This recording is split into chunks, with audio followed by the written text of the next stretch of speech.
pertama bagi siri K-drama Business Proposal. Para panelis kita malam ini terdiri daripada saya, Nadzru Iskandar daripada BuzzPOP TV, Kaki K-drama kita, Jamal Raslan. What's up bro, how you doing man? I'm good. Hi guys. Aku cakap pula. Masa. Hello, annyeonghaseyo. Kalau dia aku tengok dia gelak. Serta Kaki review kita, Tarmizi Ali. What's up bro, how you doing man? Right. Jadi yes, kita selama ni kita cover forecasting love and weather selama dah berapa 6 minggu dah rasanya. Tapi somewhere along the way ada show baru, Business Proposal, yang Jamal suruh aku tonton. And yes, turns out it's like way better. So okay, kalau kita ambil the first 6 episodes lah. Kalau kita ambil first 6 episodes, episode for episode, yes lah, it's better than Flow lah. Yes. Flow lepas episode 5 dia slow down and then dia stagnate. Ya, kalau kau nak compare, sebab sekarang both of it macam 50%. So yeah, both of them are at halfway point. Yes, correct. Aku agree dengan Vizi. At halfway point, BP is a better series. Yes. Jadi kita akan mulakan perbincangan kita malam ini dengan reaksi satu ayat.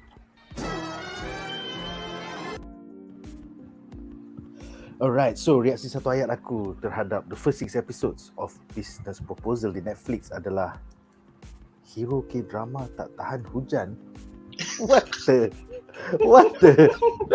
I mean, hometown Cha-Cha-Cha pun dia punya trauma tu, kryptonite dia tu aku still faham, you know. Tapi jadi aku tak tahan hujan. It's like little bit Bruce Wayne lah. So apakah reaksi satu ayat anda terhadap siri Business Proposal episode 1 to 6? Kita mulakan dengan Jamal. Silakan Jamal. I hope I will meet a Shin Hari soon and she is not taken. Itulah harapan aku. Yes. Walaupun dia bukan, tak semestinya dia adalah wanita impian, wanita K-drama impian aku. I will not get into that list. At least not yet. Macam mana nak sebut alter ego dia? Shin apa? Shim Gumho. Shim Gumho. I think Shim Gumi kan? Gumi, something like that lah. Yeah. Shin Gumi, something like that. Aku suka Shin Gumi lagi. Itu sebab dia fashion. Tak, aku rasa mungkin kau suka sebab benda tu meta. Sambil dia jadi Gumi, atuk Tae-Moo pun duk tengok TV series yang dia Gumi kat dalam tu. Bodoh siapa tu. Aku macam aduh. Aku suka anyway, meta tu. It's pretty cool. Elemen meta. Ya, yang best dia datuk dia into the thing man. Makan kacang. Apa bodoh lelaki ni makan kacang. Kesian kau Gumi makan kacang. Aku suka tu. Aku suka Shin Hari. I think if not dia bukan, if not for romantic purposes, I think she is a really cool person to be with. The fact that dia sangat passionate dengan makanan, then sometimes the passion spills over to other aspects of her life is great. I love her relationship with her best friend. I think the reason why cerita ni buat aku rasa seronok, aside from the fact that I had absolutely no expectation, macam the K-drama baru, it doesn't look too bad, fuck it, tengok tu je. Aku rasa cerita ni best sebab dia cerita serius yang tak serius atau cerita tak serius yang serius. I do not know. Sebab kalau kau nak ambil stereotypes and K-drama tropes, bersepah. Okay, sebab tu aku gelak masa ni kata, apa benda hero K-drama tak hujan? Bro, it is a trope. It is a trope. I am not kidding you. The trope is, kalau bukan hujan, dia akan ada hero K-drama yang dalam cerita-cerita ni, semua dia ada trauma dia. Dan trauma dia is legitimate trauma. Tapi dia punya trigger adalah benda-benda macam ni lah. Hujan lah, bunyi tikus. Kalau macam What's Wrong with Secretary Kim, Park Seo-joon punya trauma adalah dia tak boleh tengok benda-benda berpintal. Kalau dia tengok benda berpintal sebab dia teringat time dia kena kidnap, lepas tu dia time orang yang kidnap dia tu bunuh diri. Tak salah aku. So dia kena ikat dengan benda yang berpintal. So dia tak boleh tengok benda berpintal sebab benda tu trigger.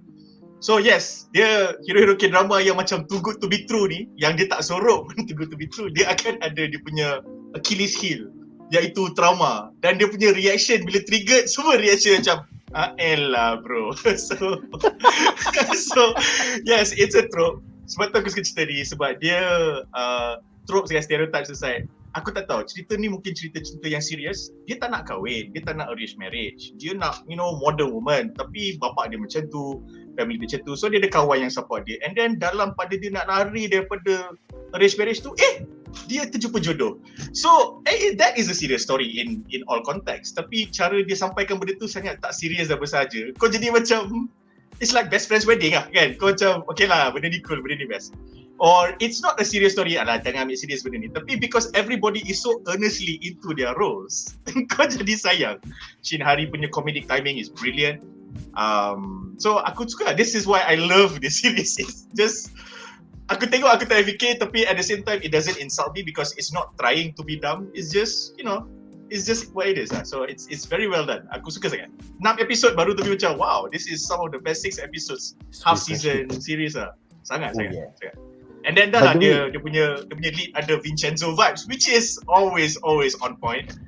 If anything makes you think of Vincenzo and the good stuff of Vincenzo, it's always great. Kenapa dia hanya ada 12 episod dan bukannya 16 seperti biasa? Aku rasa budget dan tengok station. So kadang-kadang dan aku tak perasan studio apa. I think I should make a point to look at the studios and note them down because starting kita dah start bedah ni.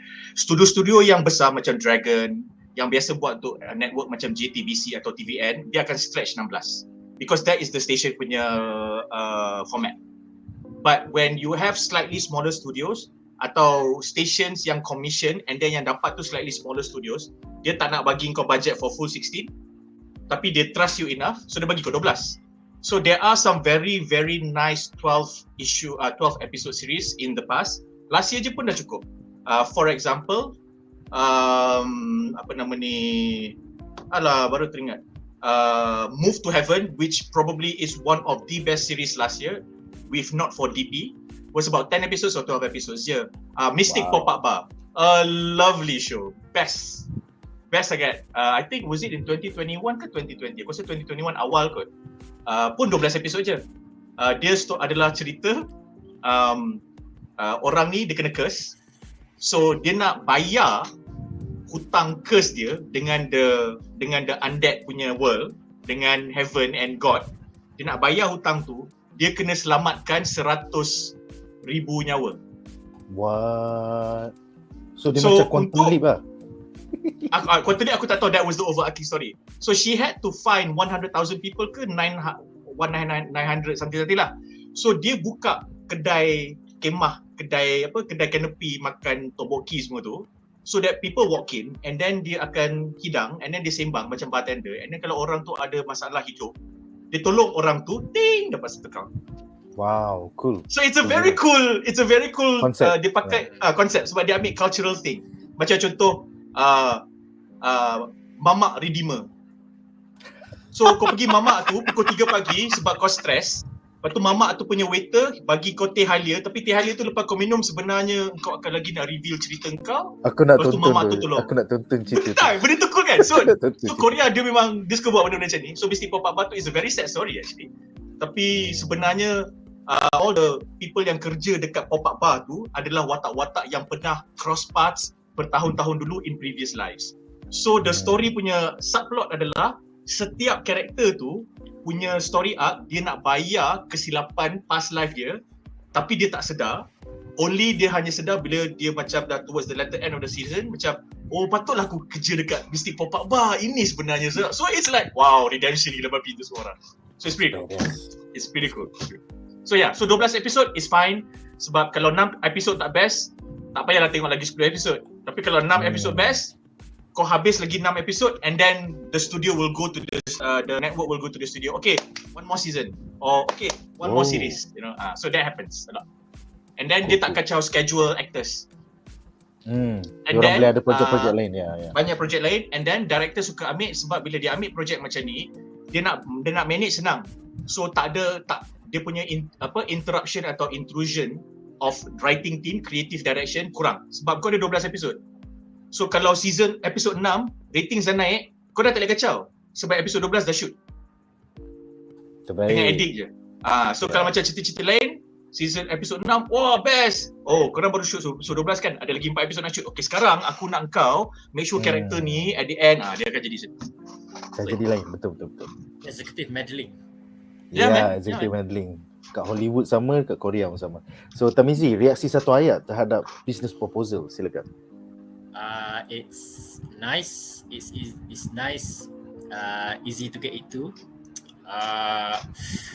And walaupun macam dia menggunakan all tropes yang aku tak siri-siri Korea aku tak banyak apa khatam lagi, but kalau dalam cerita drama Maghrib, cerita Melayu, benda ni dah banyak. Kalau benda ni kalau dia adapt benda ni apa dalam drama Maghrib Astro Mega Drama, dia akan tajuk dia apa? Gadis kampung Encik Sombong. Gadis kampung Encik Sombong. I would try and watch that shit sebab tajuk dia lawas. Gadis kampung Encik Sombong. It's pretty cool, bro. Ada. Something like that. Aku baru je bagi kau kredit. Tundukkan Playboy itu, Playboy itu aku pernah baca. Macam benda title tu. So yelah, so macam walaupun dia gunakan segala trop-trop yang apa pernah digunakan, tapi sebab the tone of this is komedi yang macam over the top, so kau tak rasa macam cringe, kau tak rasa macam kau acceptable lah, walaupun ada flaw-flaw sikit-sikit, macam kau boleh acceptable because macam tone the comedy. And plus I think one of the strength is the supporting cast, best friend Shinhari dan juga assistant Tae-Moo ni. Tae-Moo. So actually dalam cerita Melayu vibe macam ni aku perasan dekat movie Kahwin Kontrak, and then yang the rest tu lah. So banyakkannya aku nampak this series is better than apa yang cerita Melayu kita buat is the supporting actor, the supporting cast tu lah yang macam balance kan these two punya karakter. Kalau ni kalau salah the main actor tu macam gila-gila pelik-pelik sikit, so kebiasaan you tengok the supporting cast tu yang akan macam bring it back to earth. Kalau macam Tae-Moo ni assistant dia yang akan cakap ni tak boleh ni buat macam ni apa semua. So and then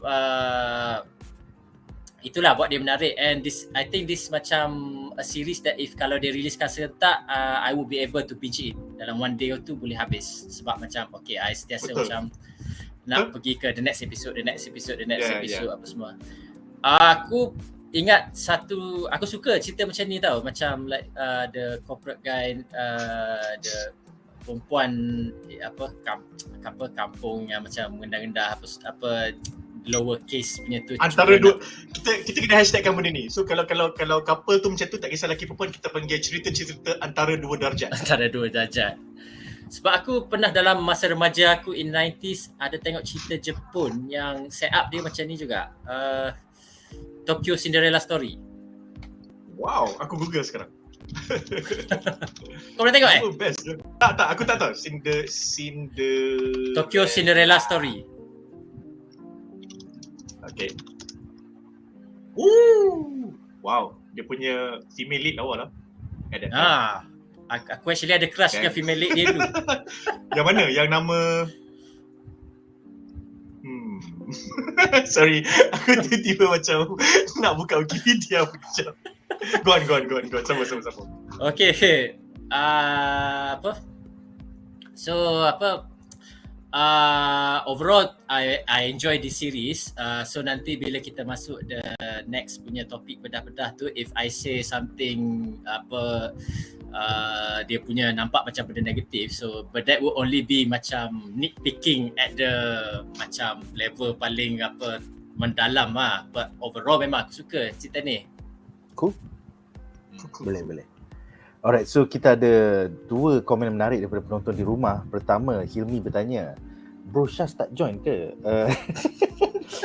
Aku rasa Bro Syaz dah cukup tepu dengan K-drama sekarang. Dia baru tonton satu je. Tapi dia tak ada untuk yang ni, which is quite a waste because this is a better show pada aku lah. Tengoklah, maybe the next K-drama kita akan dapat racun dia lagi. Hilmi, Bro Syaz dia kunci dia punya mangga untuk dia punya hati dalam taman tu banyak lagi rantai.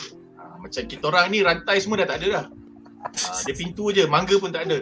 Yes. Macam Bro Syaz ni dia ada kunci, kita terima pintu terbuka. kan. Tapi Brochas ni dia ada manga lagi, dia ada kunci lagi. So mungkin for kategori Love and Weather tu adalah rantai pertama yang kita buka. Jadi kita kena lagi buka satu-satu. Macam aku in between floor dengan business proposal ni, aku dah habis binge Familiar Wife. Kau laju tu. Tapi sebab aku rasa kalau aku tak tengok siri-siri lain, I could have finished binging The Curse juga. So sama, aku faham. Kalau cerita tu best memang 12 jam. You will make time to find that 12 hours. Makan ke, Betul. Alright, komen kedua ada daripada Mohd Syamil Lokman yang bertanya, para panelis rasa nak layan tak webtoon cerita A Business Proposal ni? Ataupun dah pernah baca ke? Adakah webtoon ini better ataupun adaptasinya lebih better? Jamal, silakan. Okay, saya tak baca webtoon sebab webtoon adalah manhwa, saya tak suka manhwa. So saya manga dan komik. So manga tu for me supreme lah. Dan I tak suka manhwa sebab dia punya format macam tu je, turun, lepas tu panel dia tak banyak. So I love visual storytelling. But that being said, while I don't think I will read the webtoon, rata-rata di subreddit K-drama, semua orang yang dah baca webtoon suka the adaptation. Dia cakap ada a few changes, tetapi the changes make it better for the medium, which is screen. Dan the spirit of the webtoon, of the characters semua ada. In fact, dia orang kata, some of them say that the live adaptation is better because webtoon kita punya imagination je karakter tu macam mana. So kita berpegang kepada scene, berpegang kepada dialog. Tapi when you see the characters written out in real life action, dia macam benda tu jadi 3D. Bila karakter tu jadi 3D, dia orang macam wow, Shin Hari macam ni sebenarnya. Oh my god, tak sangka dia nak tambah Tae-Moo jadi macam ni, atau tak sangka dia nak ubah benda ni. Lagi elok dia ubah sebab bila kau adapt benda tu lagi elok. So a lot of people rata-rata puji lah. And these are people who love the webtoon. So I don't think I need to read the webtoon because K-drama punya subreddit ni kau boleh ada faith. Kalau kau tengok siri tu, dia punya likes lebih daripada 300-400 for the thread for that particular episode. Dia punya comments lebih daripada 200.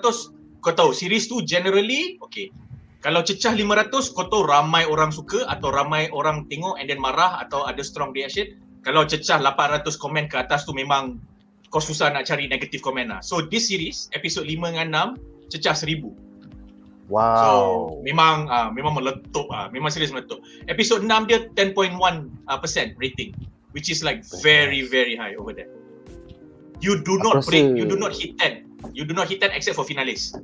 Pasal babak makan burger tepi pantai tu, aku pun damn kan. Aku macam problem. Aku nak try ravioli tu, babi betul lah Yoran. Dia disuruh again. Aku macam again tu aku tak kisah. Aku habiskan boleh tak? Aku habiskan yang Okay guys, so dengan itu kita akan membincangkan 3 plot menarik daripada episod Business Proposal minggu lepas. Alright, jadi plot point yang menarik kita yang pertama adalah tentang the leads, Tae-Moo dan juga Hari. Aku suka gambar overlay ni because this is dia punya imagination tau. Sedangkan lelaki tu takut hujan. So pasal tak, that's why aku buat macam ni bila aku senyum bila aku tengok kau pakai overlay ni macam wah, nice choice man, nice choice. Dah lelaki cakap tak ada, kita pilih hari lain. Okay, so dalam segmen ni kita ada 3 soalan. Soalan pertama adalah untuk Jamal. Selepas 6 episod, apakah pendapat anda tentang Kang Tae-Moo finally admitting yang dia tertarik kepada Shin Hari dan sekarang trying his best to charm her, daripada movie date lah kepada foodie date lah. Tapi it seems like at every corner tak menjadi, which is quite comedic lah. So silakan Jamal. I like it a lot lah. I like it a lot sebab dalam 6 episod dia jaga pacing, dia jaga semua subplot yang related, dia flash out character, and then dia momentum tak hilang. Tetapi Kang Tae-Moo is a different character than what you watch in the first episode versus in the 6th episode because he's flashed out and he made certain changes he had certain realizations macam aku generally tak buat macam ni tapi untuk Shin Hari, Shin Gung-he aku buat. So that change is nice tapi it's very consistent and dia buat dalam 6 episod tau. Sebab kalau kau tengok cerita-cerita macam ni, typically dia akan reveal dia suka in episode 10 out of 16 or episode 8 out of 12. And then the last 3-4 episodes tu Adakah seseorang lain akan datang untuk menghalang cinta terlarang mereka ini? Adakah ex-girlfriend atau ex-boyfriend atau mak yang sentiasa tak habis-habis arrange marriage? That is the general trope lah. Tapi cerita ni macam tak chill sebab dia tak bodoh. Kan? Tae-Moo tak bodoh, team dia tak bodoh. So it's impossible you can keep up that life for a long time, especially kalau dia dah bagi kontrak bangang tu. And the fact that dia sendiri yang discover is great sebab bukan macam dia jalan-jalan terkantoi, tapi macam just incident after incident, and then dia teringat, dia perasan, dia sharp, dia ingat. Lepas tu dia macam put two and two together, and then dia discover, and then bila dia discover tu dalam kemarahan dia sudah, oh sebenarnya aku suka awet ni. So it's say what we want about tropes, but in 6 episodes dia bagi kita semua stereotype, semua trope, lepas tu dia subvert. Relax. Oh yeah. So this is really good writing. So if the rest of the remaining season fucks up, aku akan marah Tapi this first 6 episode aku will forever puji macam wow, how did you jaga benda ni? So sekarang ni kita ada lagi setengah season dia orang couple ke? Kalau dia orang couple, Datuk dia suka ke? Confirm lah Datuk gaduh dengan nak convince Datuk dia tu, confirm satu episod dah. Lepas tu kalau dia, lepas tu family Shin Hari terkejut nak acclimatize, confirm satu episod dah. Lepas tu kalau ada orang lain nak kacau, kalau tiba-tiba Minggu sebenarnya dia minat Shin Hari, confirm 2 episod benda tu. Kan? Lepas tu tiba-tiba awet dia pula awet Minggu pula, Yura pula macam tak puas hati, jealous. Confirm. Faham tak? So there is a lot of room for that to happen. It's not gonna be tiba-tiba Minggu datang for half a episode, aku sebenarnya sayang kat engkau. Lepas tu Yura datang 10 minit bagi monolog kenapa dia tak boleh belajar kat UK masa study dulu sebab Minggu. You don't have all that shit. Everything will be given its time to breathe. And I love it because sebab pacing yang tak letap tu lah comedic timing tu mahal. Kalau cerita ni slow, comedic timing tu kita nampak macam alah ni slapstick sebab kau nak you nak filler. Tapi cerita ni tak. So it's like dia stumble into revelation, and then bila dia nak bagi kita palate cleanser, akan ada scene cousin Young-Seo yang oh my god. Itu that is a fucking popular character, okay. Tapi aku tak faham role dia apa tu. Role dia aku tak faham sampai sekarang aku macam what? Yes, Nat cakap drama ni doing the cliche just right. Betul. The thing about cliche ni, kita kena faham bila engkau buat commentary, kau cakap cliche, it's you expressing your observation that benda ni dah ramai orang buat, benda ni selalu orang buat. But that doesn't mean that scene is wrong. Yeah. The cliche is always right. That's why it becomes a cliche because benda tu betul. Cuma dah semua orang buat, benda tu jadi cliche. So kadang-kadang bila kita bagi cliche tu, dia dah jadi macam tu kan. So betul lah cliche done right tu. For me, I wouldn't even call it cliche done right. It's just call it done right.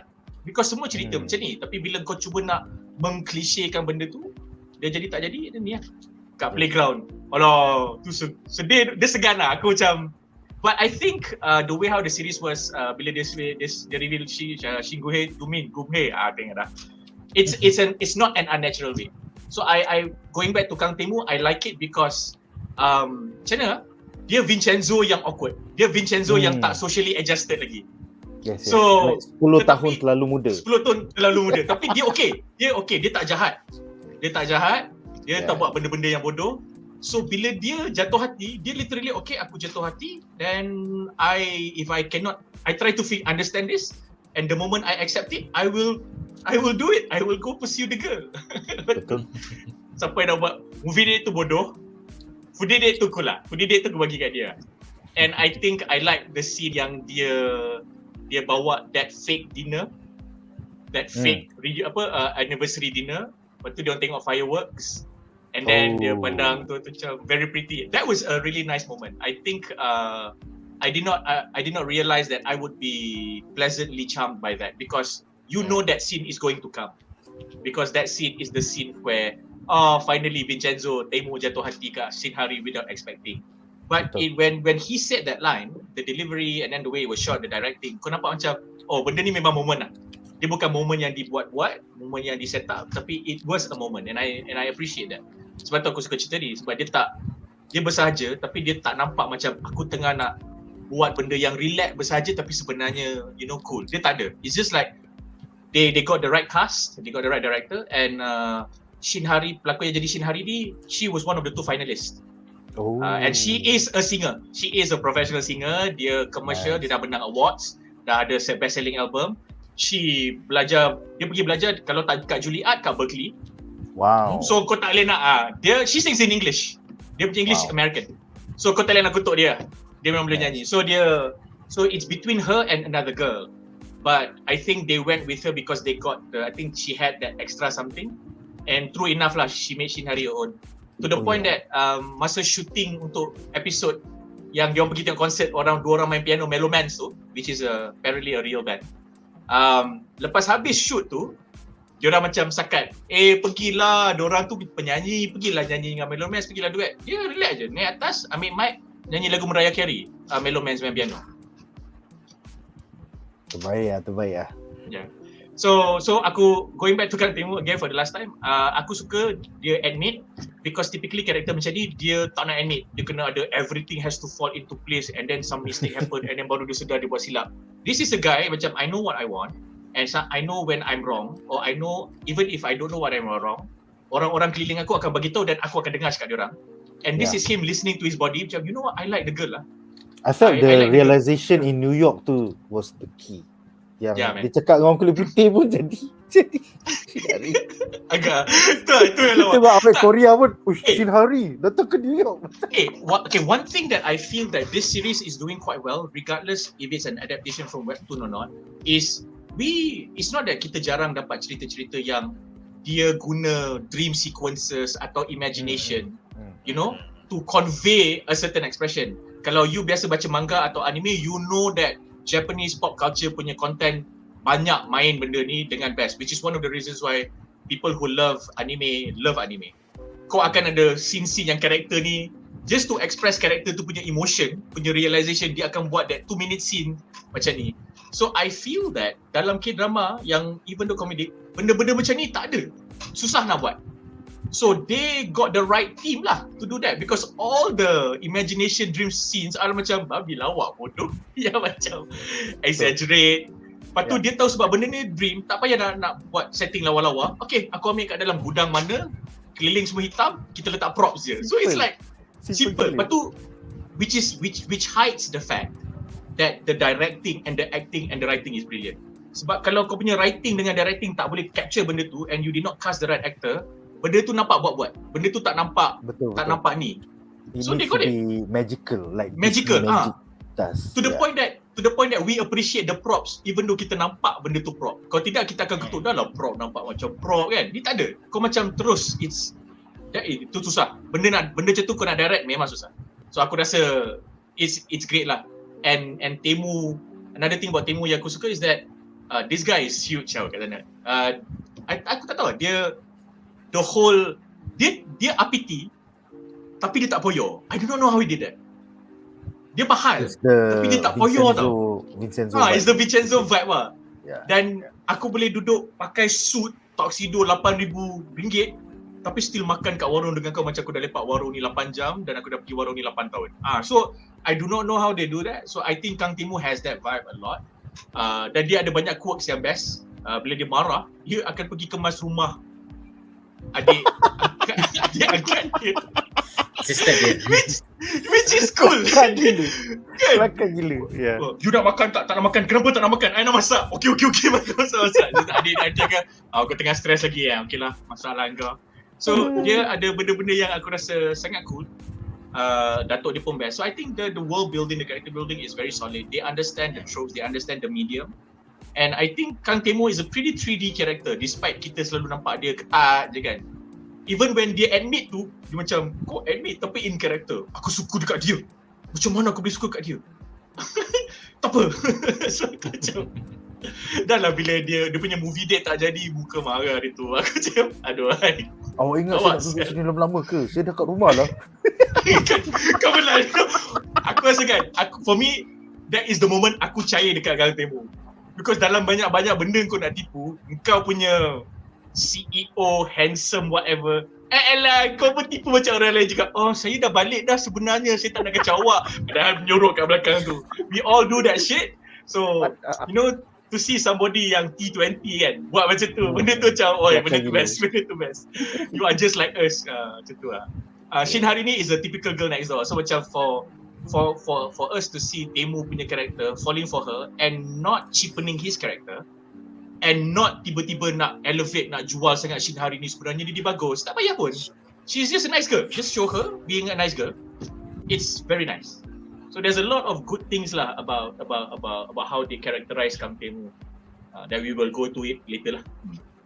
Nice. Alright, soalan kedua adalah untuk Tarmizi. Apakah pendapat anda tentang kryptonite Kang Tae-Moo yang takut hujan kerana memori terakhir bersama parentsnya was that horrific car crash in the rain? Silakan. Benda ni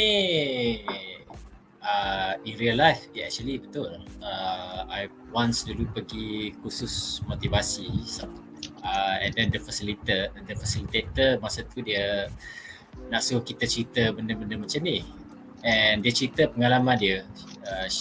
She told her experience that dia takut the smell of rain sebab masa dia kata ada dulu in her past dia almost kena rape, and masa tu tengah hujan dan the smell of that rain tu mengingatkan balik pada trauma tu. So benda ni is actually real lah, boleh berlaku lah. Cumanya it is revealed at episode 6. Well, he did say masa dia tengah dream sequence ni pertama kali dia berjumpa in the rain, tukar hari pasal aku tak suka rain, but now we get to understand kenapa dia tak suka rain, you know? Tapi in masa time umbrella ni aku tak take serious sangat. So it's just macam aku tak suka rain. Dia banyak benda dia tak suka.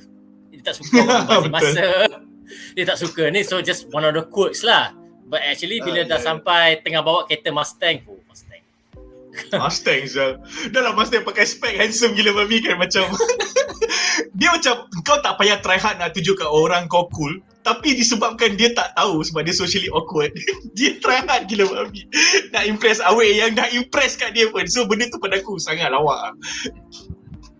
So kau nak createkan satu vulnerability terhadap karakter dia yang serba perfect ni, so kau pilihlah benda ni. Bagi aku, nitpicking aku adalah benda ni timbul episode 6. Aku would prefer dia timbul a bit earlier supaya macam kita nanti kalau timbul situasi macam ni akan ada masalah ni. So for me macam the episode 6 is a shoehorn lah. Lepas tu pula tiba-tiba pula even though it's raining kau dalam kereta, is it I don't think, aku rasa macam it's not just about raining, it's about raining and driving in the rain, kombinasi tu. So sebab tu macam you akan nampak that masa tu combination factor dia adalah macam rain, he was driving. Baru macam kau fikir okay, so dia sebenarnya dia takut accident, so tu dia suruh Shihari turun. Aku tak suka sebenarnya that moment tu. Trauma tu aku pun tak suka. It was jarring. I mean I would have preferred him to stop and then bergaduh dengan Shinhari. Tapi tak ada sampai tendang dia keluar. Itulah, tak adalah sampai tendang dia keluar. Like kalau dia gaduh dengan Syihari and Syihari keluar kereta, I will accept it more. Tapi dia kena berhenti dulu, dia kena gaduh dulu pada aku lah. Aku agree dengan nitpick kau. Aku seolah-olah macam the way yang aku rasa it's acceptable kau nak buat macam tu adalah kau terkucil masa driving.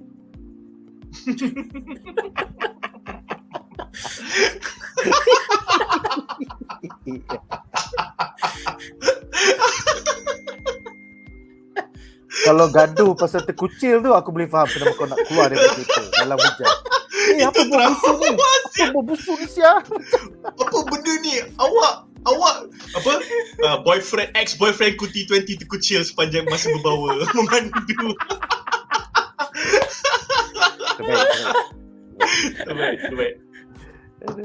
So Syari pergi hotel, kebetulan jumpa Yura, kawan-kawan dia. And then tiba-tiba dia muncul. Dan dia kata, she is my girlfriend. Yes, that brings us to the next question untuk semua panelis ya. Apakah pendapat anda tentang the final scene di mana Tae-Moo waltzes into the hotel dan admit di depan kawan-kawan Hari bahawa dia adalah boyfriendnya? Cliffhanger. So kita mulakan dengan Jamal. Apa pendapat kau? Aku just nak tengok episod 7 besok. Dia explain kat Hari macam mana. Dua benda. Satu, kau tendang aku keluar dari kereta, aku kena jalan kaki balik hotel. 2, yang kau tak pasal-pasal nak selamatkan aku ni, tak apa lagi. As your girlfriend apa benda tu? Aku nak tengok dia explain kat mana. Sebab aku rasa di situ, I do not know how they're gonna do it, but if that, during that scene, di situlah terbukanya hati Hari, that would be really nice to watch. Because in a way, it reminds me of Siwoo dengan Hakyu punya couple in their better moments, where aku ada problem, aku duduk, aku cakap dengan kau. And then aku jawab. So, in their own comedic couple way, Tae-Moo dengan Hari ni, hopefully bila Tae-Moo nak explain tu, ada something happens lah. You know, then you will get that really nice scene macam kau awkward tapi kau kena explain yourself please. Lepas tu macam, okay, so macam mana aku nak explain diri aku? So he might be using an explanation yang cover line pasal hujan tu ke, I do not know. It's definitely he's not gonna reveal everything terus in one episode. But sebab dia ada 12 episode je, he's not gonna take too long lah. And I feel that watching him awkwardly trying to navigate that situation will be another comedic moment. Itu aku yeah, I think it's cool. I think it's cool and funny and I take it as it is. I'm not trying to overthink it. Macam dia masuk, lepas tu okay, dia masa tu okay, ya aku rasa macam so out of character for him lah. Cik tiba-tiba pegang pipi, are you okay? Sumpah sah. Kau bukan couple PDA tu. Kau nak berlakon. Nampak sangat kau berlakon. Are you okay? Pegang pun tak pegang habis. Pegang lebih kurang macam tu. Aku rasa macam kalau aku Hari kan, aku nak marah kat kau. Kau nak berlakon, kau berlakon habis lah. Ni pegang tak pegang ni benda. Boyfriend aku bukan macam ni tu. So yeah, tu lah. I think it's alright. I think the idea of that is alright. But the execution, macam Missy cakap tadi, the whole halau keluar dari kereta after that, it's just that lah. For me, I understand if they do not have any time to put that scene in, except in episode 6. I can understand and accept that. Cuma aku rasa if that were to be the case, the execution is a bit off lah. Macam kita cakap tadi kan. Tak pasal-pasal keluar kereta sekarang. Kalau aku macam fuck Mustang sial. Tak nak keluar. Because they had a great date right up to that moment. Right up to that moment, tiba-tiba date tu jadi macam sour sikit. So or maybe director or maybe director tu kata, okay, kita tahu up to this moment semua orang akan suka, so kita throw a spanner in the works, kita throw a monkey wrench, kita flip table. Saja je kan. Lepas tu kita tengok Reddit cakap apa, kita tengok SNS cakap apa, dia orang marah sini. Betul lah pandai kau director je. Mana sengaja kita buat, sengaja je kita buat macam tu. Lepas tu kan, kenapa kau buat macam tu? The series cannot be perfect tu. Kita kena roceh. Aku lah lebih. Kita nak 100%. 99 je. Tarmizi, pendapat kau tentang the cliffhanger ending? Aku rasa macam apa term dia? Blue ball. Kena tease, lepas tu kata tak. Dah lah series ni dia bukan weekend tau, dia Monday. Yes. Itulah kalau macam benda ni macam apa 12 episod serentak, aku memang binge dah habis ni. Masa ni lah aku akan binge laju ni. Ni macam aku kena tunggu hari Selasa. Isnin. Aduh. Bisa. Jadi apa? Okay, so maybe macam apa dia nak advancing the plot macam, sebab kita kena tengok macam ni. Sepanjang 6 episod ni tak ada indication pun Hari ni tertarik pada Tae-Moo. Betul tak? So the only way macam kau nak percepatkan ni adalah macam apa, supaya Hari ni cepat-cepat realise macam Tae-Moo ni genuinely suka dekat dia. Itu satu. Kalau dia tak ada terasa atau nafsu nak ada relationship, macam mana pula kan? That might be another thing yang kita kena look out for. Kalau dia sendiri macam aku relax je tak couple. Dia sebab kau tengoklah dia macam lepas ni dia cakap, jom kita nak tipu chef Lee Min Woo supaya jealous. So kita ada fake relationship pula. So it's like that is cool. That is cool, bro. Oh my god, I love it. Aku rasa that will happen. If that happen, you are a fucking genius, Nick. I'm calling it right here. Kalau benda tu jadi, Nick, you have to write SOEs. That is genius, bro. Aku rasa dia akan create that keadaan di mana macam apa Syari will have to accept being in a relationship dengan Tae-Moo sebab nak cover dengan minggu tu. Tapi hakikatnya Syari belum Hari belum menunjukkan lagi macam dia tertarik kepada Tae-Moo as macam dia tertarik kepada minggu. Wow. So yelah, benda 7 tahun bro. Benda 7 tahun. Okay. So jadi Tapi Nick really Nick, kalau orang couple 10 tahun pun boleh curang lepas tu kahwin. Itu Kijun je boleh buat, okay? Kijun je boleh buat daripada casting love yang ada. Mamat tu buat hal lagi semalam, aku tak nak cakap apa dah. Okay dah, go on. No spoilers. Aku baru nak marathon malam ni. So alright, so tengok dua time speed lagi. Itulah. Harap-harap tak 2 times speed lah. Alright, so kita ada 2 komen menarik. Pertama daripada Muhammad Syamil Rahman yang bertanya, Sekretari Tae-Moo tu anak angkat ke sepupu? Anak angkat. Dia adalah anak angkat kepada grandpa Tae-Moo. Ya, aku rasa macam masa dia kena take over menjaga Tae-Moo selepas kematian anaknya sendiri, maybe dia nak ada satu friend same age, so maybe dia anak angkat. But I don't know, it's going to be revealed in the next 6 episodes. Tapi, I like the fact that Tae-Moo relies on his brother, foster brother. Yeah. Selalu kan cerita macam ni kan macam kadang-kadang more often than not macam kau anak angkat je, kau siapa. Tapi macam Tae-Moo macam aku ada problem. Dia cari adik angkat dia. So it's aku suka karakter macam ni. It's like macam kalau dalam komedi dipanggil straight man. Yes, straight man, ya. Betul. The straight man dia akan jadi the voice of reason untuk anything. Kata betul ke kau nak buat macam ni? Jangan ni. So I suka macam dia keep his composure, relax, cool, apa-apa semua. But I also like that dia pun ada arc dia tersendiri. Ya, man. Yes, kita akan bincangkan tu dalam segmen kita yang seterusnya. Final question untuk segmen ini juga daripada Syamil yang bertanya, kalau tengok post credit scenes episod 6 ni, macam akan ada persaingan yang hebat atas boat nanti. Maybe Shin Hari nak buat Minhu jealous kot. Minhu. Boleh. Sila. Yes, aku tak sabar.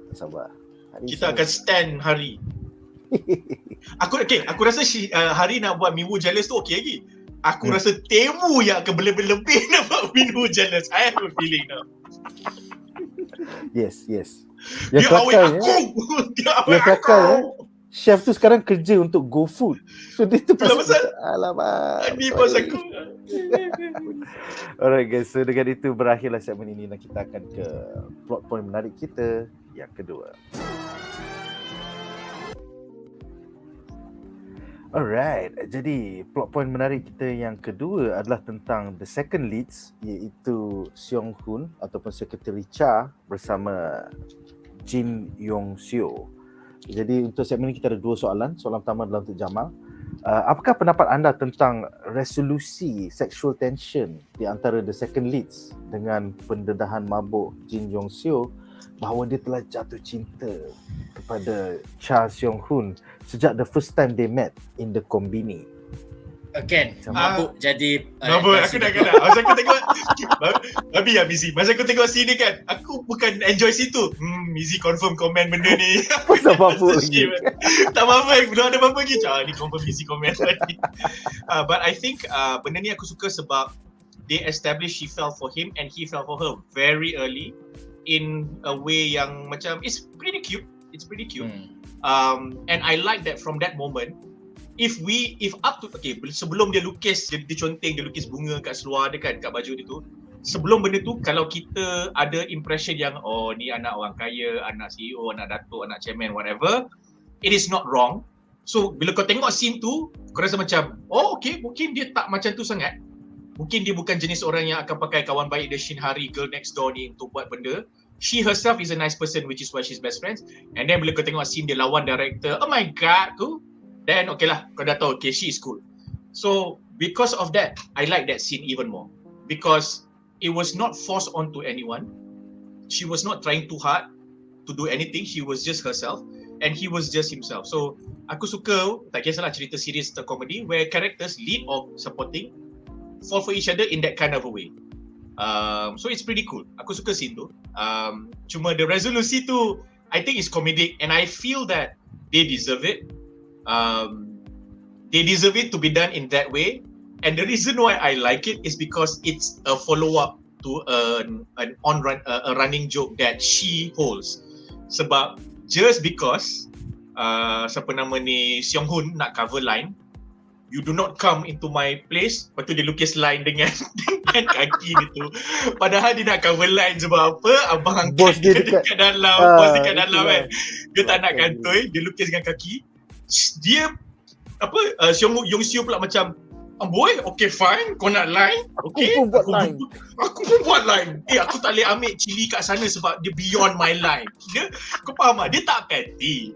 Tapi dia just macam, ya Allah kau ni. So dia mempetikan benda tu because dia geram, itu je. Tapi dia tak malice lah. It's just, being very cute. So when, after that scene, the follow-up scene where she got drunk was about the line, and then it turns out during that scene, sebenarnya kau tahu tak kena aku buat macam ni sebab kau minta line-line tu. And then the guy goes, tak kisah pun ada line. And then macam, tak apalah. And then dia belah, bila dia balik dia tandas. I felt that was nice. Because that line thing was not overused as a refrain to sort of like, okay, couple ni dia punya defining characteristic is that Secretary Cha selalu draw line, tapi Young-Seo nak go over the line. So they did not overplay that.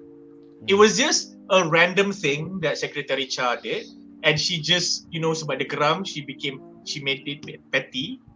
But after that, she balas nak layan benda tu sebab apa aku nak suruh benda ni, aku sukakan kau lah babi. Okay, dah habis. And then macam dia malu, dalam mabuk-mabuk dia still segan. So she left the restaurant and then he came because he genuinely cared for her. So it was great. And I like it because instead of the moment being of him revealing that he liked her, being the moment yang dia save her from the stalker, it was this moment. So, diorang punya dynamics tu deserve this kind of resolution. Not the kind of resolution yang macam, ada stalker nak ambil gambar kau, nak ambil video kau, aku dah stop, okay, aku hero. And then she goes like, oh my god. Dia tak gunakan tu sebagai, dia tak gunakan benda tu sebagai ni. And I like the fact that to the girls, they do not see that side of the guys. Macam, kau buat hal lagi benda ni I will buy the company just to fucking fire you. That was like, itu Batman sial. Aku rasa dia inspired dengan Batman. Yang tu dia tak payah bagi tahu. Dia tak payah bagi tahu. So benda tu dia tak ada sorok. So which I really like. So dia macam nampaklah dia orang ni self-aware dan macam the girls gedik-gedik tapi bukan over gedik yang gegel. But the guys kononnya kontrol macho tapi masing-masing gelabah nak mati sebenarnya. Sampai pergi buat movie date lah, foodie date pelbagai. Seorang lagi macam kontrol macho, aku tak ada, aku relax. Tapi sebenarnya, aku suka dia. So I really like it. Aku rasa resolution tu is great, and I think the fact that they resolve this reveal in 3 episodes. Episode 4, 5, 6 tu terus settle. Diorang dah confess. So sekarang ni, let's enjoy the rest of the half season to see where this goes. I love it a lot. And then aku suka scene hero dia.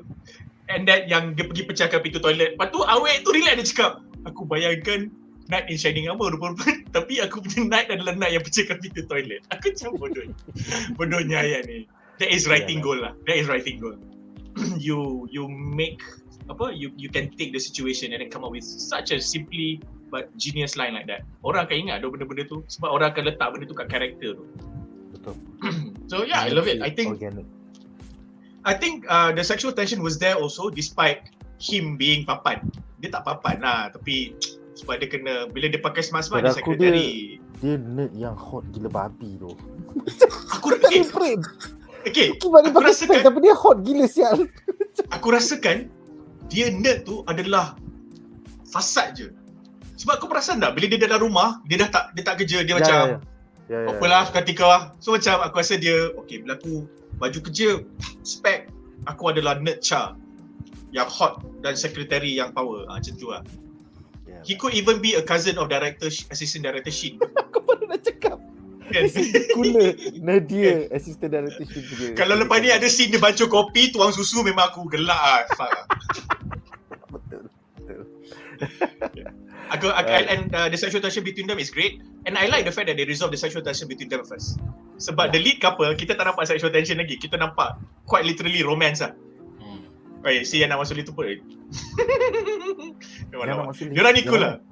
Yang mana? Alah, masa awal-awal tu yang dia nak masuk lift, lepas tu tak jadi masuk lift sebab perempuan tu tengah tunggu, dia terus naik Lepas tu tangga. dia turun tangga. Perempuan tu tak berhenti, dia kejar. Dia kejar. Kau apa hal kau? Lepas tu dia tunjuk sampah. Saya nak buang sampah. Betul macam, tak apa. Aku bagi. I think that's why I really like Young-Seo. Because dia ada benda macam, okay tak apa. Aku bagi kau muka. Okay, fine. Dia ada that sass lah. Aku suka sangat sassiness tu. Sebab dia tak poyo, dia bukan sassiness yang macam aku T20, faham tak? Dia sassiness macam I just know who I am. I'm just very self-aware and okay, aku malu, aku cover line. Lawa Azal. Actually, dia versus ayah dia pun kelakar. Ya, saya akan keluar rumah sekarang. Betul, bila ayah dia minta kredit card, macam mana aku nak bayar semua benda ni? Aduh. Tapi yang bestnya they did not stick on that tau. Kau ingat tak 2 episod lepas tu dia kata, kau ingat senang ke duduk sorang-sorang ni? Babi, maintenance fee mahal tu. It's like, oh that's cool. Yeah. Kan dia tak ada macam, oh aku nak balik, macam mana aku nak convince ayah aku terima aku balik. Dia tak ada. Dia survival terus. Aku cakap, okay, this is nice. So let's just go on with your life and what is the most important thing in your life right now, which is, okay, kau nak ngorat mama ni nak ngorat kau. Kau nak ngorat mama ni nak ngorat kau. Settle. It is really hard. That's why aku cakap, cerita ni simple tapi dia tak insulting. Kau tak rasa benda ni memperbodohkan audience. Yeah. So it's really nice. Alright, the next question adalah untuk Tarmizi.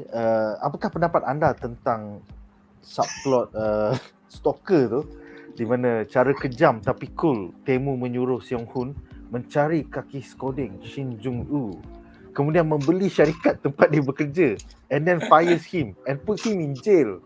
Next level tu, macam Batman. Silakan. The whole subplot tu just sekadar untuk macam give Young-Seo a trauma that Seong-Hoon akan do them together. Macam it was like the resolution of that punya tu yang beli company apa-apa semua, the girls tak nampak, kita as a audience we just nampak. So it's just macam sekadar untuk nak tunjuk how powerful Tae-Moo ni boleh buat. But for me is macam dia I don't really macam ada macam-macam cara boleh buat. Macam kalau dalam Vincenzo dia terus pukul ke bunuh ke apa. Tapi tak, Vincenzo dia buat bomoh. Kau ingat tak scene dia buat bomoh? Dia berlakon jadi bomoh. Itu bodoh sial. Tapi yang bestnya Vincenzo macam benda tu is has a macam meaning untuk macam dia accomplish apa yang dia nak accomplish masa tu. So overall dia nak ambil goal. And then kecil-kecil tu macam just macam okay aku nak ambil goal, aku kena selamatkan orang ni, patut aku kena selamatkan orang ni, selamat ni apa semua. It's fine. Tapi sekarang ni macam it just kadang-kadang untuk macam secara tidak langsungnya to get these two together. So aku, and then satu lagi, Tae-Moo ni dah already badass. So kalau kau boleh buat macam ni, macam bagi aku biasa. Macam, betul kan? Macam Bruce Wayne dalam Justice League tu. I mean nak beli bank, I bought the aku bank beli tu. Bank. Ya, nak bagi balik rumah mak kau. Tapi kalau kau pernah kerja dalam banking institution kan, boleh tak dia just beli rumah tu saja? Kan sedang. Tak ada, aku kena beli bank pasal aku Bruce Wayne. Okay. Kau boleh beli rumah tu saja. Tetapi dia tak semudah itu sebab rumah tu kena fully repossessed by the bank. The bank kena lelong dulu. For it to lelong, rumah tu kena evaluate bla bla bla bla. Lepas tu benda ni. So boleh, tapi dia bukan benda yang 2 minggu atau seminggu.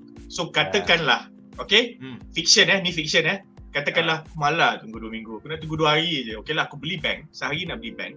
Sebab hari kedua dah confirm, lepas aku dah beli bank tu, aku nak proses, okay, mana rumah yang kita repossess yang nak lelong semua? Okay, rumah ni aku beli.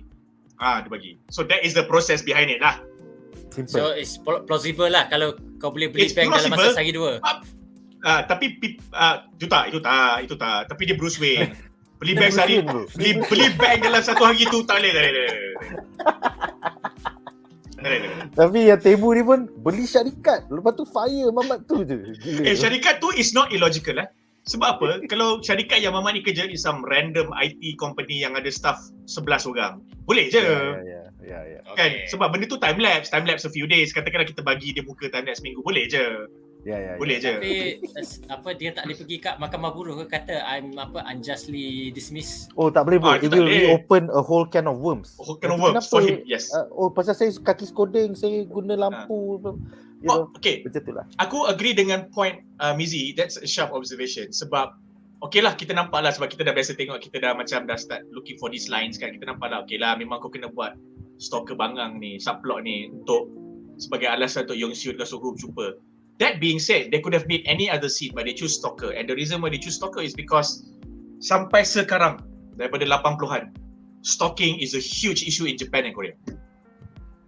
Juga mini So, kamera scenes, yang spy mini guna camera. tu, yang James Yes. Bond guna tu. Yes. Yakuza kat sana pun guna selamba. Orang akan bayar dekat some random dark web punya website yang kau boleh tengok klip-klip 2 minit, 3 minit perempuan tengah kencing. Yes, just for that. So, the scene for that is a commentary where aku tak tahu sama ada dia nak kata anak-anak orang kaya ni tak suka pergi public toilet sebab ni lah. I don't think that is the reason, but more rather on the trauma of bila kau dah kena sekali, kau nak pergi public toilet pun kau takut.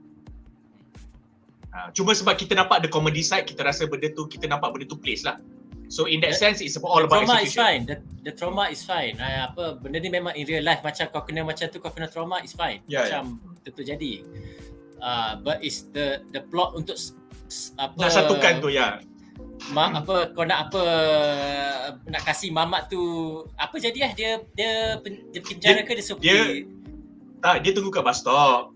Dia nak balik tapi dia lupa nak pergi toilet. Lepas tu tak ada toilet. Lepas tu mamat tu dekat bus stop. Apa jadi dengan stalker tu? Masuk apa jail. jadi surat ya? Masuk jail. Ya. Kan dia minta mak, dia kata tolonglah jangan ni akan merosakkan hidup aku. Betul dia orang dua pandang belakang balik. Masuk Habis jail. tu Masuk jail. hidup wanita-wanita yang kau dah rosakkan selama ni gila babi hero. Siapa kau Betul lah. Betul. What hero tu? I won't be surprised kan, katakanlah, and I've seen this happen in K-drama, they can be quite meta, serious or non-serious. I won't be surprised, katakanlah dalam episod 11, happy ending semua kan. Lepas tu macam tiba-tiba Young-Seo cakap, itulah korang ke yang sebenarnya selamatkan aku daripada stalker tu dah kena masuk jail. And then macam terkantoi yang diorang yang buat benda tu. Lepas tu ayat diorang adalah itulah Tae-Moo jadi Batman kejap. I won't be surprised that happens because that has happened before.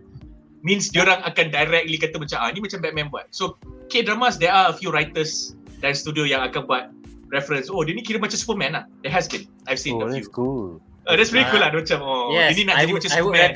I would rather macam the scene where macam yang dia bought the company hantar mamat tu kerja tu, scene tu digunakan untuk macam hari tengok Tae-Moo tu macam mamat ni sebenarnya baik.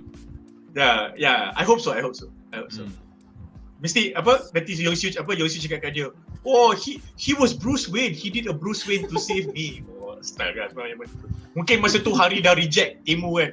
Tak nak, sebab kau tak jujur dengan aku. Kau tendang aku keluar dari kereta kau. Aku tak nak menerima cinta kau. Tapi dia Batman. He has a lot of explaining to do for that. He has a lot of explaining to do.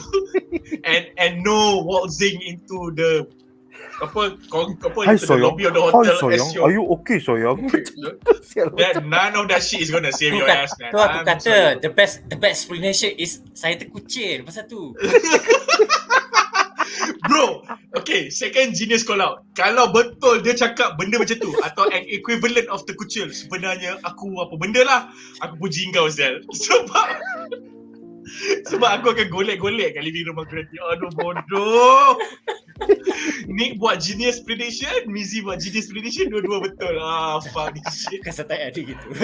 Every day, man. Every day. But I come to think of it, it won't be a surprise. It won't be ini tau sebab everyone is speculating. Tolonglah reveal. Tolonglah dia ada trauma. Kesianlah kat dia. Simpati kat dia. I nak kentut sebab tadi kita makan perut I tak sedap. So, I do not know lah. I won't be surprised kalau usaha-usaha Tae-Moo untuk cover line melibatkan ayat-ayat bangang yang tak habis fikir macam tu. Sebab he has shown that he is capable of doing that kind of shit bila dia macam awkward gila babi. Again. Awek bawa tray. Again. Itu celaka tu. Itu saja je. Alright, so kita ada satu komen menarik untuk segmen ini. Muhammad Syamil bertanya, tapi kenapa law dekat Korea tak backup mangsa? Just kena denda je. Padahal stalker case ni macam huge case dekat Korea. Aku rasa pasal tak melibatkan Jin Young-Seo bogel. So dia ada 2 scene je. Satu scene dia dengan Hari, lagi satu scene yang dia baling towel tu. So kalau like there was incriminating evidence yang dia literally bogel atau kencing atau whatever, pasal lelaki tu cakap patut lampu ni letak dalam bilik, tapi Hari Young-Seo letak dekat living room, so that's why dia kena denda je. Apa pendapat kau, Jamal? Itu satu. Nombor 2, the reason mungkin Syamil tengah refer to the conversation they had at the police station. We know this happened, but we need more evidence. Is because the evidence for her specific case tak incriminating. So dia punya crime bukan sexual, because kebetulan juga dalam video tu tak ada sexual punya ni dan diorang tak ada proof. The moment it becomes a sexuality, then dia akan jadi sexual crime lah. So kalau sexual crime, generally diorang akan backup mangsa. Namun another point yang aku nak petik kat sini adalah because of their cultural punya thing, societal punya norm, bila engkau jadi mangsa sexual abuse, engkau akan kena sisih for some reason. Kalau kau tak kena sisih, kau kena pandang slack lah. So that is a real thing. Sebab tu kat sana, lepas engkau jadi mangsa rogol, orang bunuh diri. Because you have to handle 2 trauma. Kau kena rogol. 2, how the society sees you. So memang it's a thing there. Kat Jepun pun ada benda sama juga. Kat China ada benda sama juga. Kat sini pun sama juga. So it is a society thing, and I personally aku tak faham benda. I do not understand why. Rape victim sebenarnya susah kau nak incriminate the rapist. Unless this is after speaking to some activists, it's very hard to do. The moment lepas kau jadi mangsa tu, nak tak nak kau memang kena bring together all your willpower to not go home first, but to go straight to the police station. Yes. Go straight, no police station, go straight to the hospital. Then the hospital doctor akan tahu nak test, nak treat kau, lepas tu hospital tu akan terus buat police report. But it is very very hard to do. So I cannot say anything more. It is easy for us to say they could have done that. Aku punya job. If it's a guy who say, kalau lelaki cakap situ, aku cakap simple je. Okay, kau kena apa? Kau kena sodomize.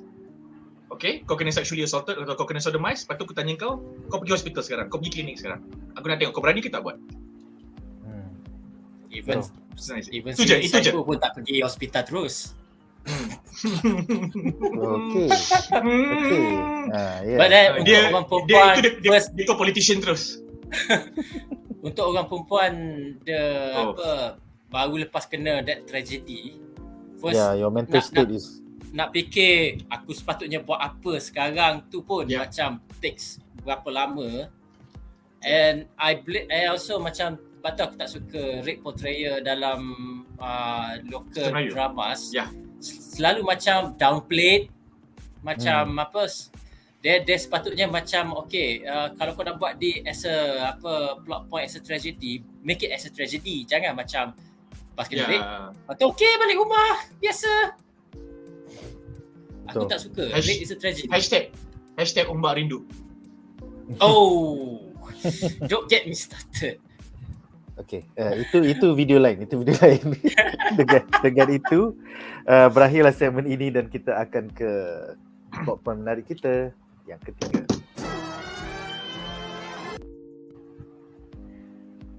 Alright, jadi plot point menarik kita yang ketiga adalah tentang the supporting cast serta mini subplot mereka dalam segmen ini. Aku suka beli ni.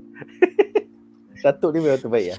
Okay, so kita ada 2 soalan. Soalan pertama untuk Jamal. Apakah pendapat anda tentang chef Lee Min-woo yang tiba pula jealous bila dia realise bahawa Shin Hari mempunyai boyfriend, the same guy that went to the concert with the tickets he gave as a birthday present?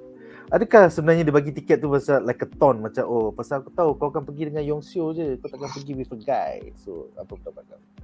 Okay, aku masa tengok scene tu, aku genuinely thought memang Minggu bagi dekat dia. Dan aku rasa macam, okay lah Minggu kau memang tak ada hati dekat Hari. And then, okay lah sebenarnya kau ada hati kat Yura. Ataupun kau conflicted ke apa benda ke. And then bila kita tengok episode 5 dan episode 6, oh sebenarnya Minggu mungkin ada hati kat Hari. So, my reaction when that scene, dia pergi konsert tu was that macam, okay lah kau memang one of those, aku lelaki, aku best friend aku perempuan, best friend aku suka kat aku mungkin tahu tak tahu. Lepas tu and then niat baik aku adalah harap-harap kau pergi konsert ni dengan calon boyfriend kau. I genuinely thought like that. And then aku pergi subreddit K-drama, baca. Tu dia cakap, aku ada teori aku adalah sebenarnya Yura yang bagi tiket tu dekat Hari. Tapi dia kata Minggu bagi kat dia sebab Yura macam nak taunt Hari, harap-haraplah kau dapat jumpa boyfriend.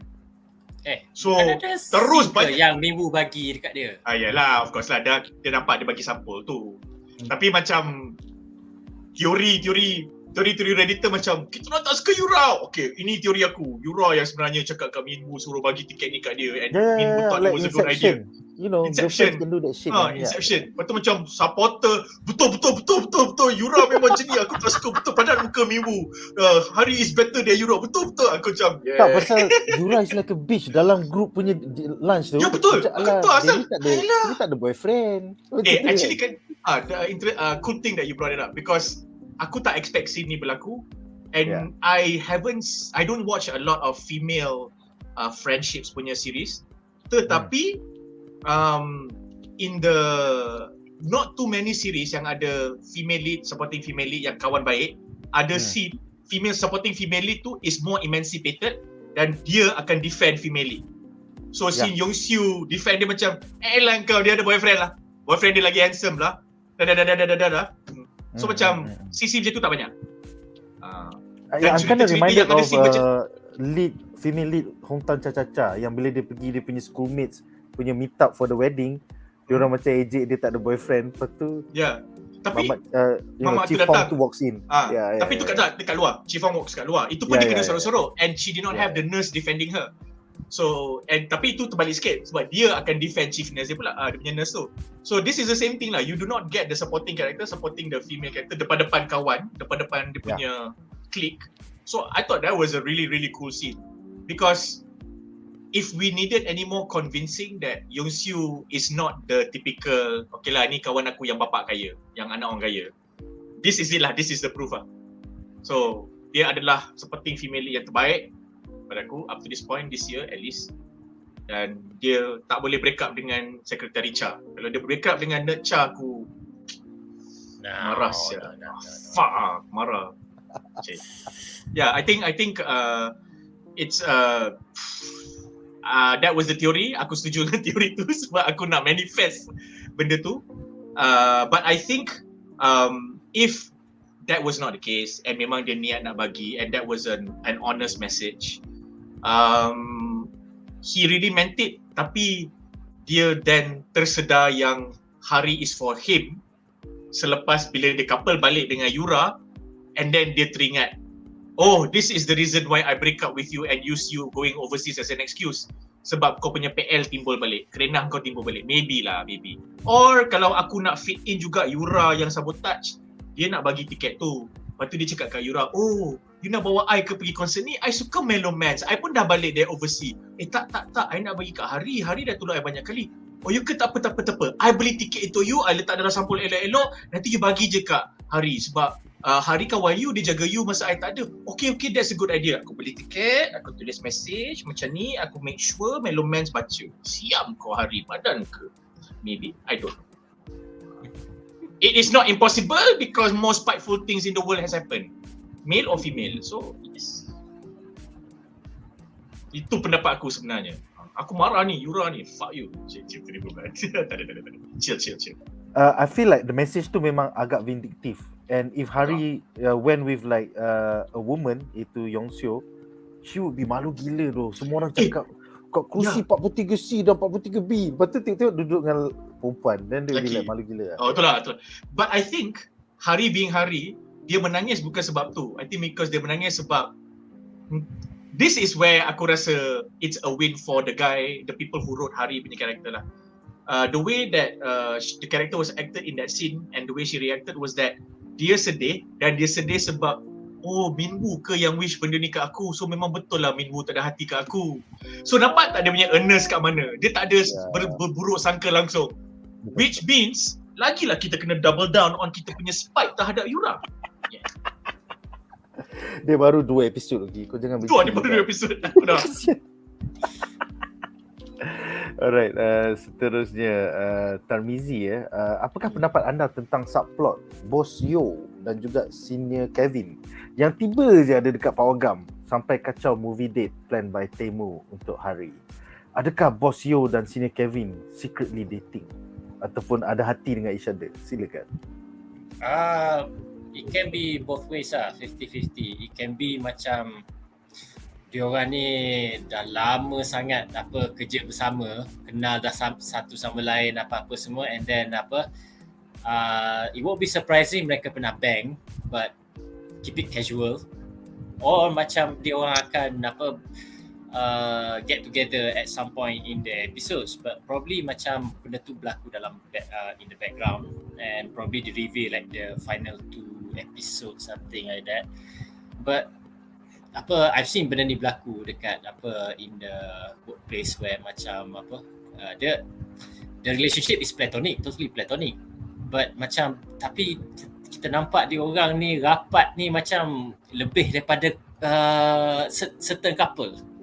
Dah tahu masing-masing, kau tak boleh makan benda ni, nanti kau gastri, kau allergic pada benda ni. Macam okay. Itulah macam ni kawan rakan kerja ke macam ada something else ni.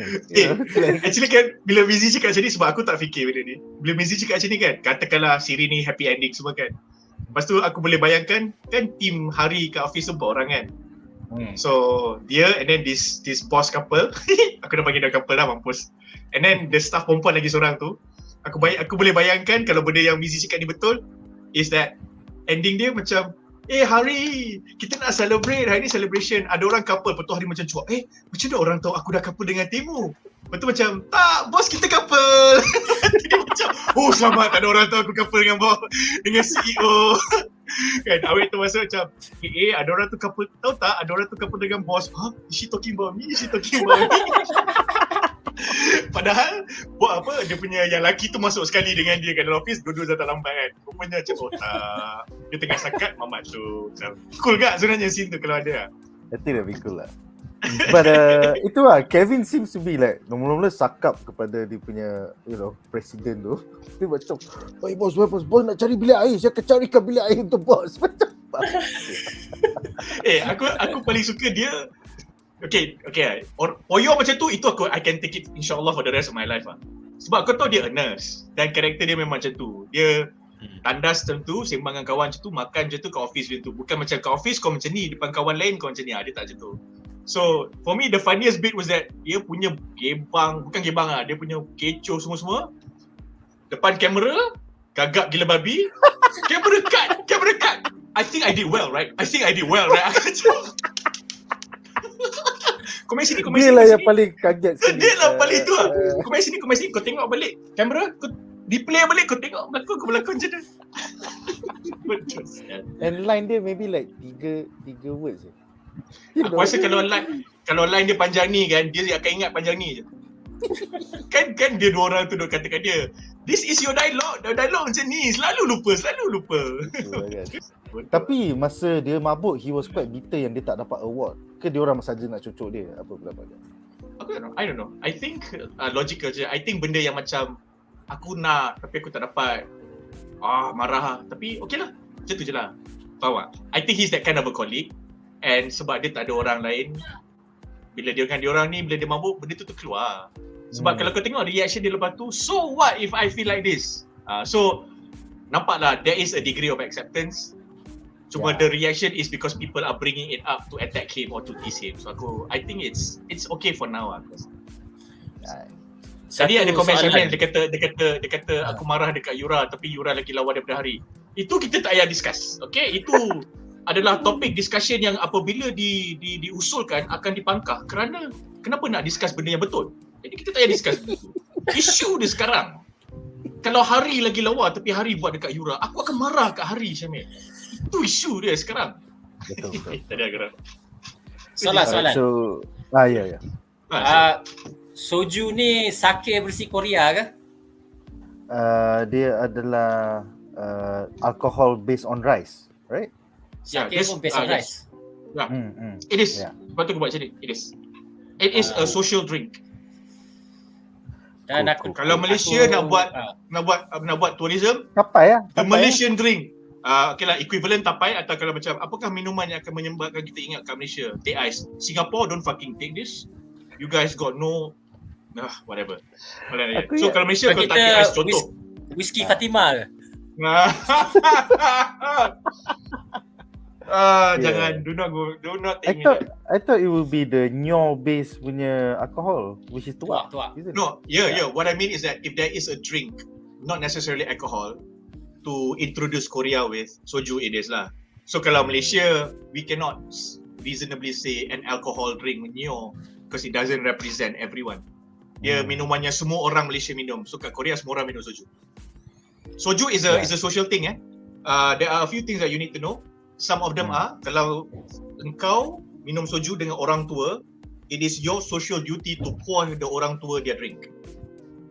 Dan bila engkau minum, engkau punya soju dan gelas kau tak boleh lagi besar daripada gelas dia. Bila engkau minum, kau tak boleh tengok dia. Kau kena minum soju. Yes. Aku teringat scene dalam Vincenzo di mana bapak kepada awet tu ajar Vincenzo macam nak minum. Sebab Vincenzo, lepas tu bukibat tu mati, bab sedih tu. weh sedih sial lah, fuck. Fucking truck drives into that fucking restaurant. Bullshit bro. Mana? Wow. Sebab tu Vincenzo mafia yang Yeah. Vincenzo. So and then another thing is ada a few rituals for you to shake the soju before you drink, before you pour it. So benda tu penting. Dia kalau kau tak respect soju punya tu, then orang akan kata macam aku dapat dalam floor dia shake soju ini.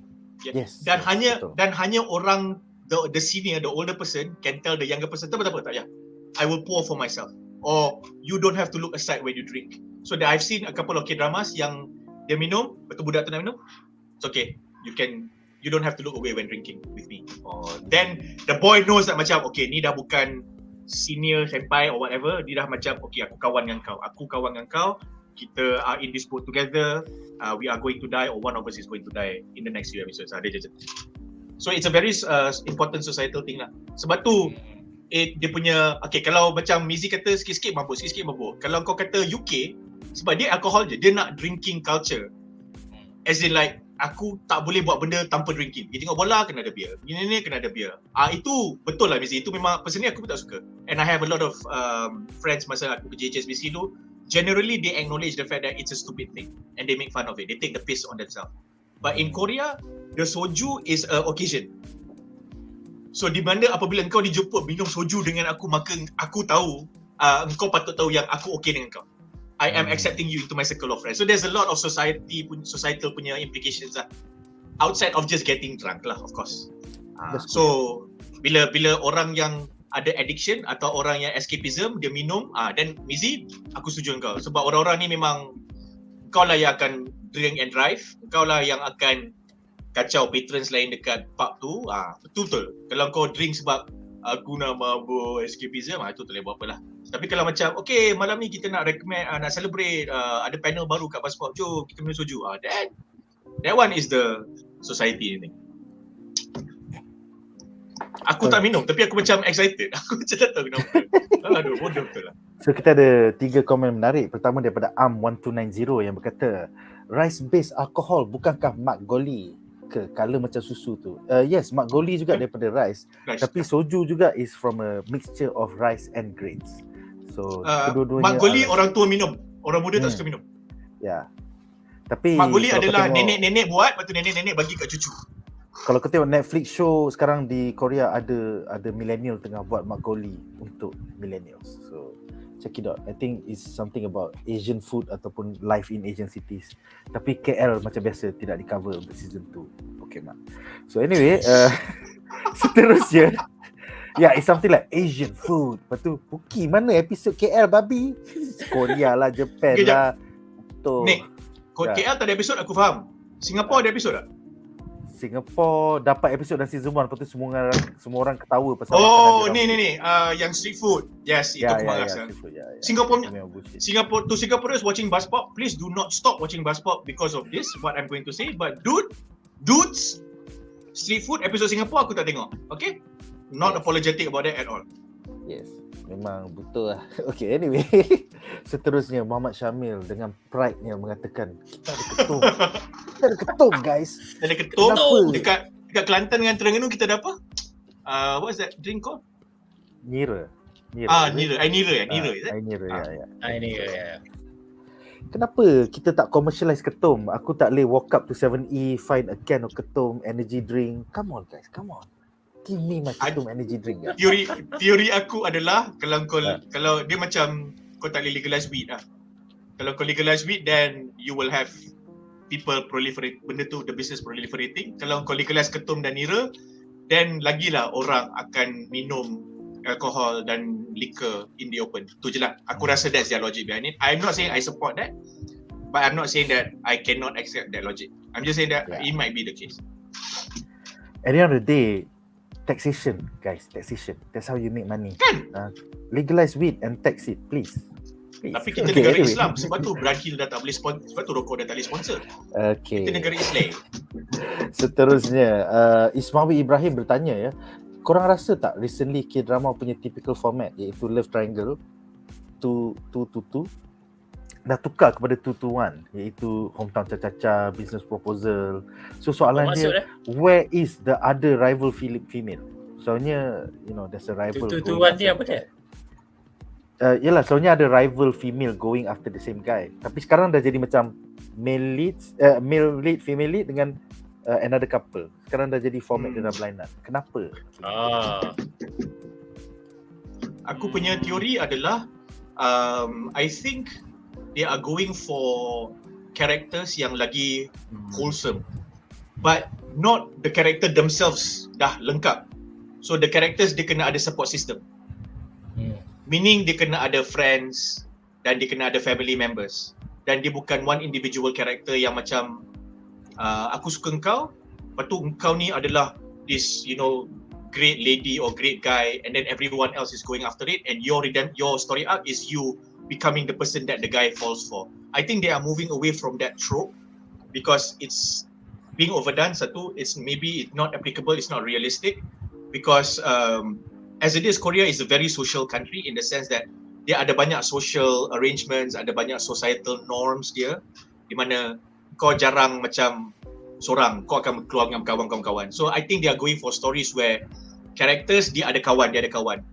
So dia nak kena bagi kawan-kawan ni pun juga ada dia punya arc, dan dia tak nak bagi macam kawan ni betul-betul literal third wheel kat dalam story tu.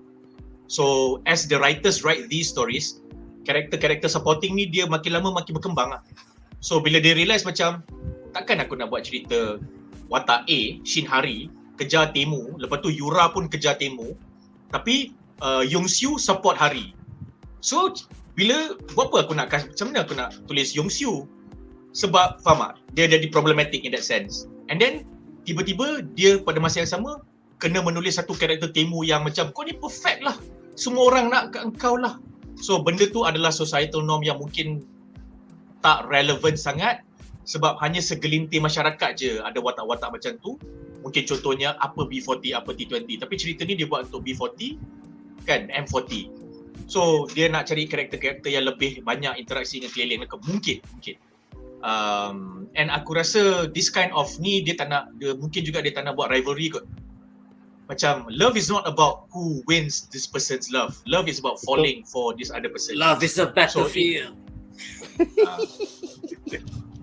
In a relationship, correct, yes. But to get into the relationship, kalau itu jadi battlefield tak best lah. Engkau lawan bermati-mati semati-mata nak mendapatkan apa dah nama anime tu apa? Love is a battlefield. There's no love and war. Ada. Tak sure. Anime tu yang macam cool. Tarmizi, nak tambah apa-apa lagi? Tarmizi? Oh, okay. Actually aku suka dalam apa where you have macam two people trying to get together, tapi somehow ada konflik, masing-masing ada konflik yang dia orang kena overcome baru boleh dapat together.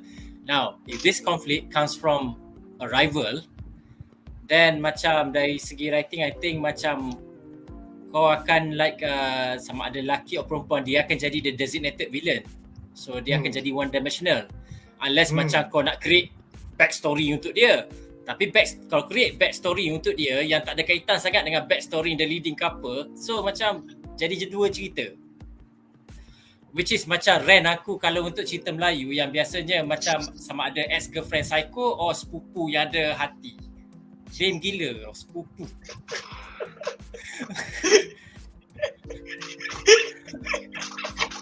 Aku dah kena gelak jap. Sebab benda tu dah jadi norma asal. Benda tu dah jadi macam format. Kalau macam Kaki Station, okay, kita nak buka 3 series baru untuk tahun ni. Okay, so format kita untuk 3 series baru lah adalah sepupu yang jatuh hati dekat lead character, ex-girlfriend psycho lead character. Dia macam dah jadi format. Kita dah Betul. I think but Mizi brought up a good point lah. The villain bit aku suka point kau Mizi. So sebab tu macam apa I find macam bila local drama cuba buat, macam selalu akan ada a designated villain. So macam instead of macam kau buat sekumpulan orang yang apa have their own conflicts, have own apa desires, and then those desires macam apa clashing with each other. So the story is about how macam orang untangle, overcome their conflicts and get the happy ending. The characters get their deserve happy ending lah. So kalau dia buat format macam ni is macam really is more believable dan ia tak taxing pada kita. Kalau macam kau nak buat backstory untuk apa the ex-girlfriend psycho, kenapa jadi psycho, macam Setuju? That's a great point. Setuju. Alright, so dengan itu berakhirlah 3 plot menarik tentang business proposal episod 1 to 6. Sekarang kita bakal bincangkan harapan kami bagi episod minggu depan. Jadi soalan aku untuk panelis adalah, apakah harapan anda untuk episod minggu depan ataupun minggu ini, iaitu hari Isnin dan Selasa? Personally, aku nak scene awkward di mana Tae-Moo terpaksa explain terkucil ke tak terkucil ke, ataupun takkan nak cakap terus kat lobby tu I ada trauma sebenarnya, mak bapak I macam Bruce Wayne mati masa tak ada mati. Tak, sekali katakanlah situ berlaku kan. Lepas tu dekat lobby kan katalah ada sofa semua kan. Ada 5 seater, 4 seater kan. Sekali semua ramai-ramai duduk kat situ. Oh, lepas tu apa jadi kat bapak ayu? Sekali ada situ kan lawak. Debbie pelakar. Tarmizi, apakah harapan anda? Silakan. So dah 50% dah tu. So this is the final half punya ni. So macam bapak bukan bapak mentua, atuk mentua. Atuk mentua. Oi, atuk versus bapak lah. Sebab belah Tae-Moo atuk, tapi belah Shin Hari bapak dia. Itulah. Yalah macam bapak mentua, atuk mertua hari lah, sebab tu tak ada bapak. Alah, atuk mertua hari. Okey, betul. Ya. My life just like betul tu. Ayat ni babinya, ya Allah. Macam siap loh. Babi lah ayat ni. This is so cheesy. Tapi disebabkan hanya karakter tu yang cakap, kita boleh terima dengan penuh. So harapan aku actually macam there will be macam a moment that will macam Hari acknowledges dia sebenarnya macam ni, sebab Hari macam intimidated by Tae-Moo ni. Dia macam nampak Tae-Moo ni very high up there, dia macam very strict, very tu apa-apa semua. So walaupun macam ada momen-momen yang macam Tae-Moo ni tunjukkan bahawa dia care kepada Hari ni semua, tapi momen tu untuk kita.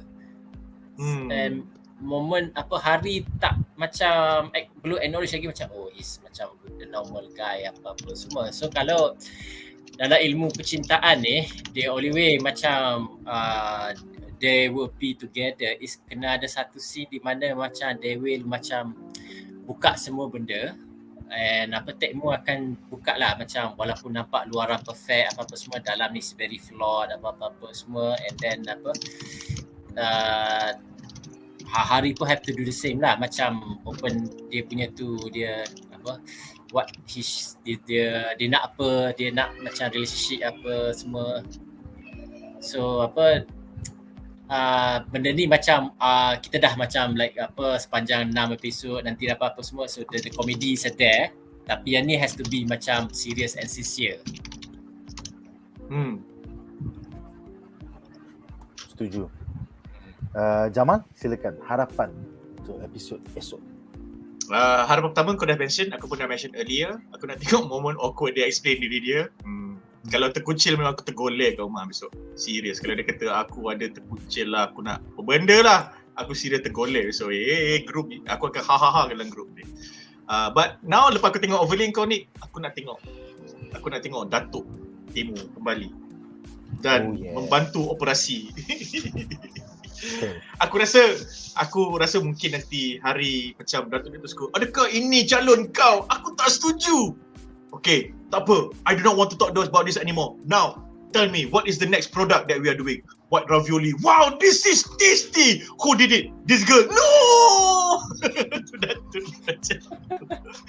I will talk to you again. Let me go to the toilet and think about this.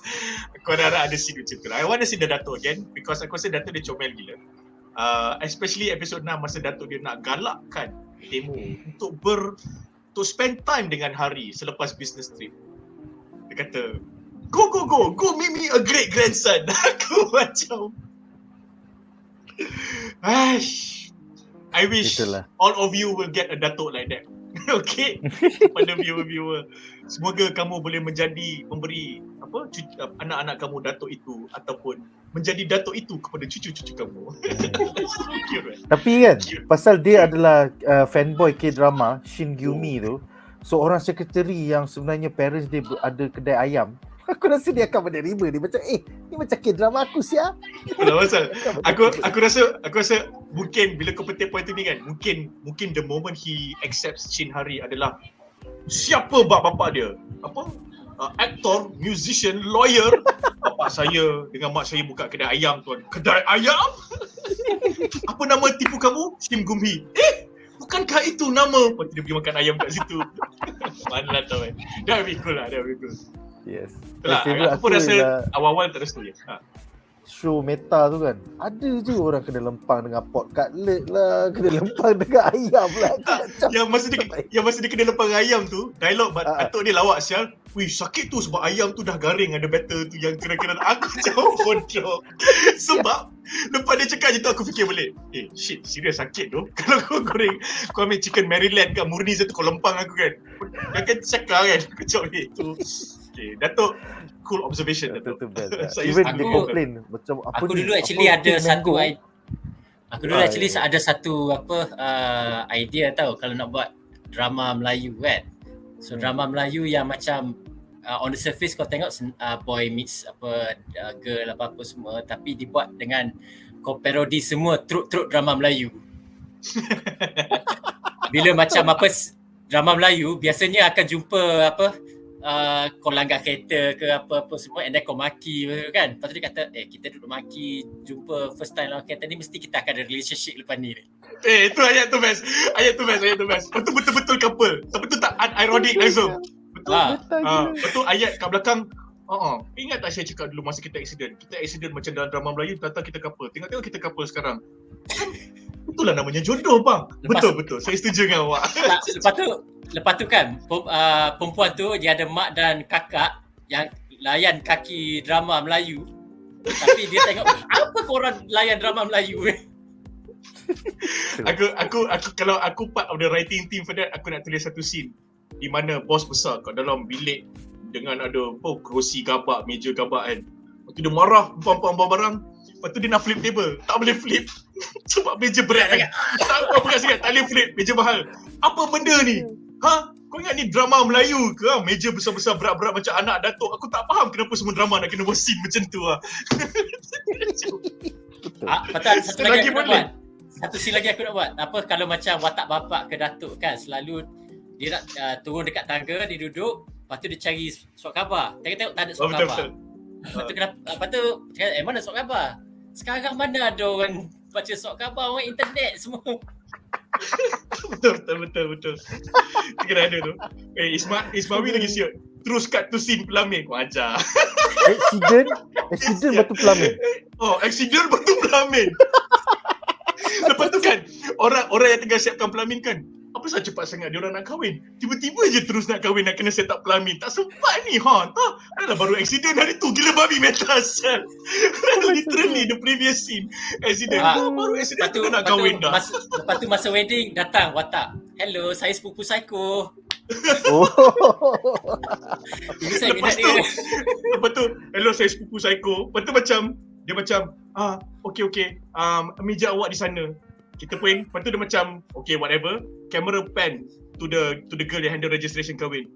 Ada ke introduce nama dia sepupu psycho? Tengok listing. Meja 18 sepupu psycho. Okay, tik. Orang-orang macam ni pun ada ya. Macam drama Melayu. Actually kan, aku rasa tajuk sini drama Melayu, like literally just put it out there. Drama Melayu. Tak macam drama Melayu. Kita nak tambah komen terakhir daripada Ismawi. Aku nak scene heroin kena langgar kereta tapi mati. Cut to kubur. Actually dies. Ismawi, aku pakai scene tu, tapi kita buat scene tu ending macam K-drama. Accident, langgar kereta, cut to scene kubur, lepas tu macam cliffhanger, lepas tu macam teaser, lepas tu the first 5 minutes of the following episode, kau flashback dulu, bagi orang sedih, lepas tu sebenarnya awet tu tak mati.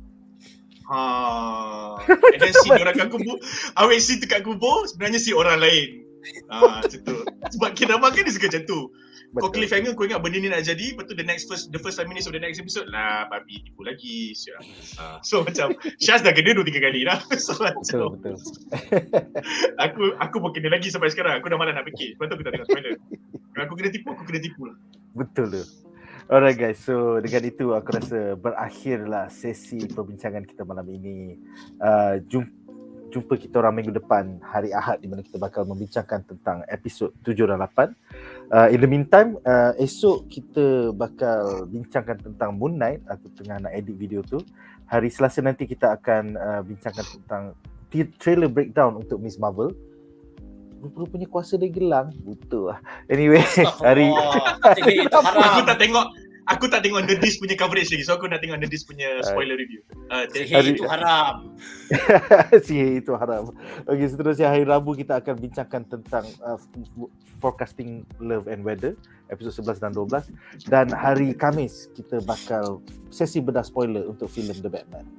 Itu sahaja untuk malam ini guys. Jumpa lagi. Something boleh tak? Ya. Kepada orang-orang yang lain K-drama, tolong layan 25-21 tengah sedih gila babi sekarang. Sedih. Serius sedih. Serius sedih. Kalau fancy ke? Tak. Di fasa fancy dah lepas lah. Diorang dah best friend dah sekarang. Tapi the character, the mother and the daughter, and the mother-daughter relationship, the mother-grandmother punya relationship was flashed out last episode. So memang ending sedih. Dah masuk real time dah. So yes, sedih weh. Serius, aku macam sial lah cerita ni. Aku takut nak habiskan sebab kalau sedih cause last year Move to Heaven pun cerita sedih gila babi kan. So it's very real but it's very sad. Kalau korang tak tengok, tolong tengok. So anyway, yes, 25-21 tu je aku nak cakap. Check it out. Itu sahaja untuk malam ini guys. Majulah fandom, kita negara. Bye guys.